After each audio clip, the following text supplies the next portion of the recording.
Sekä mun äiti että isä on molemmat erikseen puhelimessa sanonut silloin mun eron jälkeen, että heille olisi ollut parempi, että mä olisin tappanut itseni kuin se, että erosin Jehovan todistajista.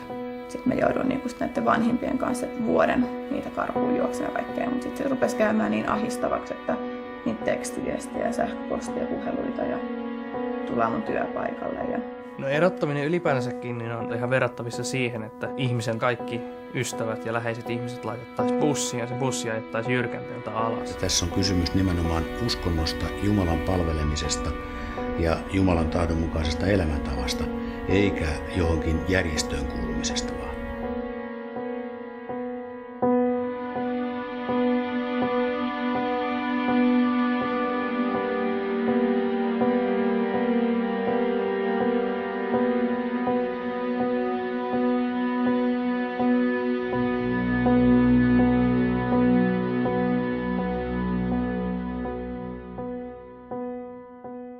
Karttaminen on semmoinen juttu, että kun Jehovan todistaja eroaa tai erotetaan, niin silloin nykyiset Jehovan todistajat eivät saa olla missään tekemisissä hänen kanssaan.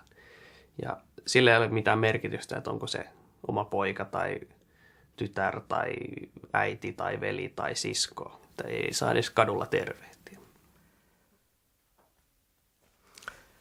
Minä synnyin Jehovan todistajaperheeseen Rovaniemellä 80-luvun ihan alussa. Meidän perhe harjoitti Jehovan todistajien uskontoa käymällä kokouksissa ja kuukausittain myös ovelta ovelle työssä.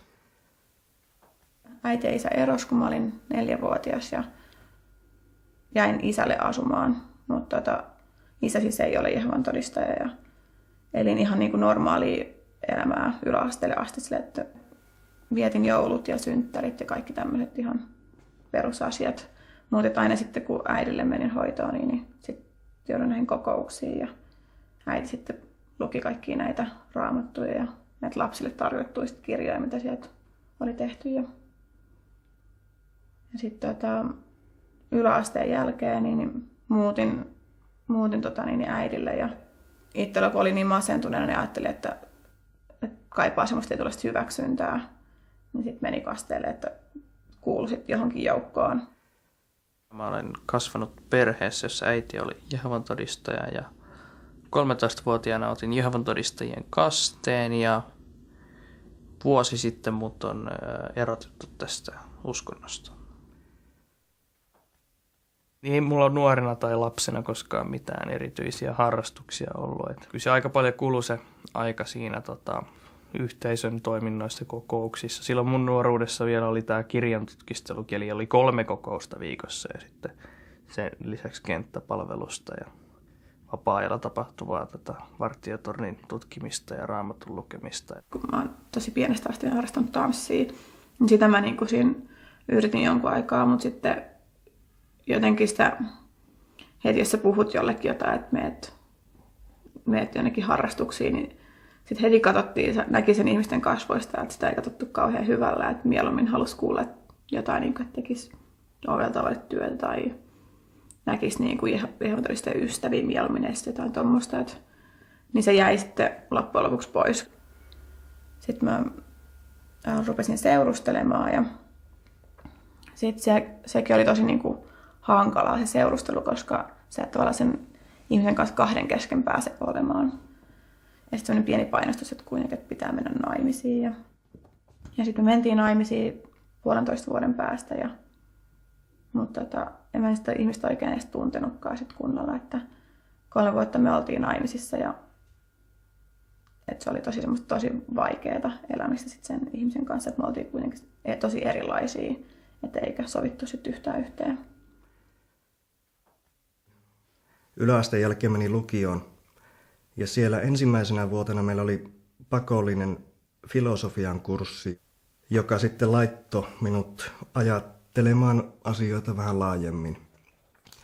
Siitä sitten heräsi tämä mun epäilys Jehovan todistajien totuutta kohtaan, kun huomasin, että vastaavia totuuksia on maailmassa vaikka kuinka monta. kun mulla annettiin Jehovan todistajana joskus jotain tämmöisiä neuvoja niin kuin elämän kannalta, niin ne oli aina tällaisia, että joo, että ei mitään töitä, ei mitään opiskelua, että kato, lähdet vaan tälle teokraattiselle uralle, että tässä on niin vähän tätä järjestelmää jäljellä enää, että ei tähän maailmaan kannata satsata, että tämä tuhoutuu joka tapauksessa, että ainut toivo on tässä Jumalan järjestössä. Ja se oli tavallaan sellainen valmiiksi tallattu polku, ja mä en halunnut valita sitä.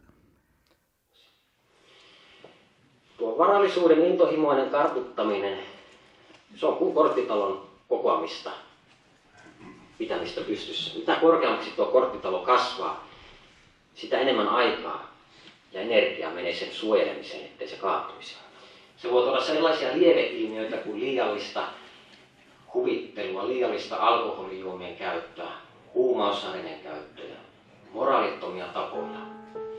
Seurauksena on itsekunnioituksen puutetta, ihmissuhdevaikeuksia, erilaisia sairauksia, loppuunpalamisia.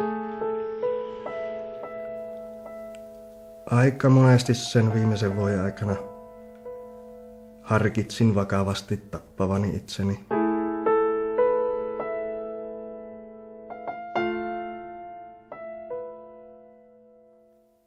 Meidät pidettiin sen verran hyvin erossa ulkopuolisesta maailmasta, että mä olin hyvin naivi silloin maailman suhteen.